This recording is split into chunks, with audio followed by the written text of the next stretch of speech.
نحمدہ و نصلی علی رسولہ الکریم اما بعد فاعوذ باللہ من الشیطان الرجیم بسم اللہ الرحمن الرحیم۔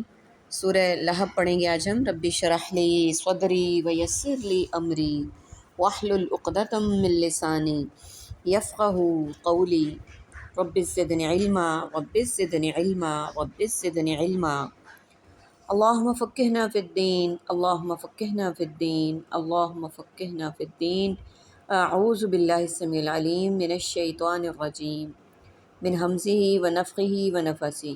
اسے سورۃ المسد بھی کہتے ہیں۔ اس کی شان نزول میں آتا ہے کہ آپ صلی اللہ علیہ وآلہ وسلم کو حکم ہوا کہ اپنے رشتہ داروں کو انداز تبلیغ کریں، تو آپ نے صفا پہاڑی پر چڑھ کر یا صباحا کی آواز لگائی۔ اس طرح کی آواز خطرے کی علامت سمجھی جاتی تھی، چنانچہ اس آواز پر لوگ اکٹھے ہو گئے۔ آپ نے فرمایا، ذرا بتلاؤ، اگر میں تمہیں خبر دوں کہ اس پہاڑ کے پشت پر ایک گھوڑ سوار لشکر ہے جو تم پر حملہ آور ہوا چاہتا ہے، تو تم میری تصدیق کرو گے؟ انہوں نے کہا، کیوں نہیں، ہم نے کبھی آپ کو جھوٹا نہیں پایا۔ آپ نے فرمایا، پھر میں تمہیں ایک بڑے عذاب سے ڈرانے آیا ہوں۔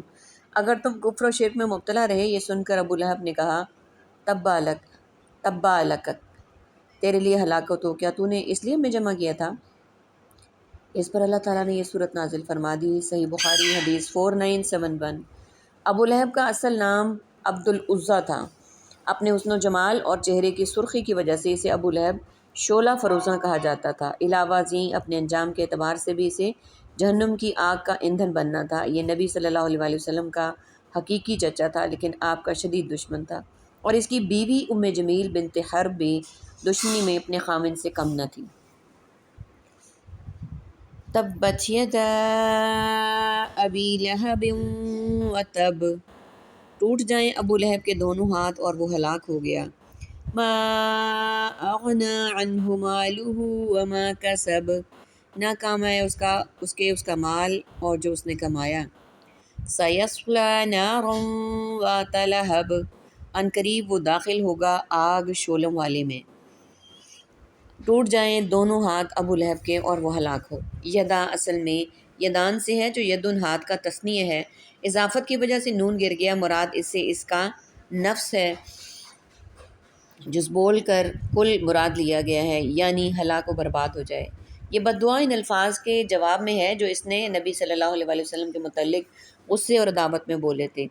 وَتَب، اور وہ ہلاک ہو گیا، یہ خبر ہے، یعنی بد دعا کے ساتھ ہی اللہ نے اس کی ہلاکت اور بربادی کی خبر بھی دے دی ہے۔ چنانچہ جنگ بدر کے چند روز بعد یہ عدسہ بیماری میں مبتلا ہوا، جس میں طاعون کی طرح گلٹی سی نکلتی ہے۔ اسی میں اس کی موت واقع ہو گئی۔ 3 دن تک اس کی لاش یوں ہی پڑی رہی، حتیٰ کہ سخت بدبودار ہو گئی۔ بالآخر اس کے لڑکوں نے بیماری کے پھیلنے اور آر کے خوف سے اس کے جسم پر دوری سے پتھر اور مٹی ڈال کر اسے دفنا دیا۔ نہ کام آیا اس کا مال اور جو اس نے کمایا تھا، یعنی جہنم میں یہ اپنے خاوند کی آگ پر لکڑیاں لا کر ڈالے گی تاکہ آگ مزید بھڑکے۔ یہ اللہ کی طرف سے ہوگا، یعنی جس طرح یہ دنیا میں اپنے خاوند کی کمائی میں اس کی رئیسانہ حیثیت اور جاہ و منصب اور اس کی اولاد بھی شامل ہے، یعنی جب اللہ کی گرفت آئی تو کوئی چیز اس کے کام نہ آئی۔ عنقریب وہ داخل ہوگا شعلے والی آگ میں۔ وَامْرَأْتُهُ حَمَّالَةَ الْحَطَبِ، اور اس کی بیوی ایندھن اٹھانے والی۔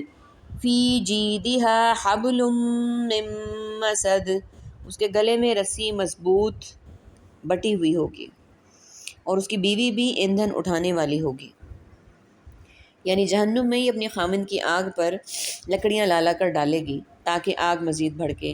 یہ اللہ کی طرف سے ہوگا، یعنی جس طرح یہ دنیا میں اپنے خامن کی اس کے کفر و عناد میں مددگار تھی، آخرت میں بھی عذاب میں بھی اس کی مددگار ہوگی۔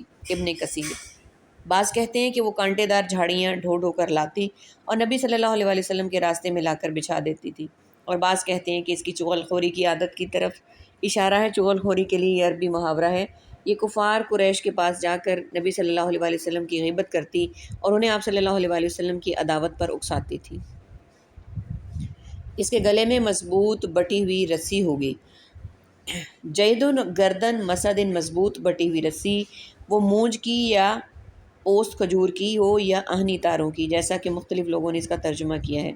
بعض نے کہا ہے کہ یہ وہ دنیا میں ڈالے رکھتی تھی جسے بیان کیا گیا ہے، لیکن زیادہ صحیح بات یہ معلوم ہوتی ہے کہ جہنم میں اس کے گلے میں جو توق ہوگا وہ آہنی تاروں سے بنا ہوا ہوگا۔ مسد سے تشبیہ اس کی شدت اور مضبوطی کو واضح کرنے کے لیے دی گئی ہے۔ اللہ تعالی ہمیں اس طرح کی روش اختیار کرنے سے، اس طرح کے اعمال کرنے سے، اس طرح کی صورتحال سے محفوظ رکھے۔ آمین ثم آمین۔ وآخر دعوانا ان الحمد للہ رب العالمین۔ سبحانک اللہم وبحمدک نشہد ان لا الہ الا انت نستغفرک ونتوب الیک نستغفرک ونتوب الیک نستغفرک ونتوب الیک۔ السلام علیکم ورحمۃ اللہ وبرکاتہ۔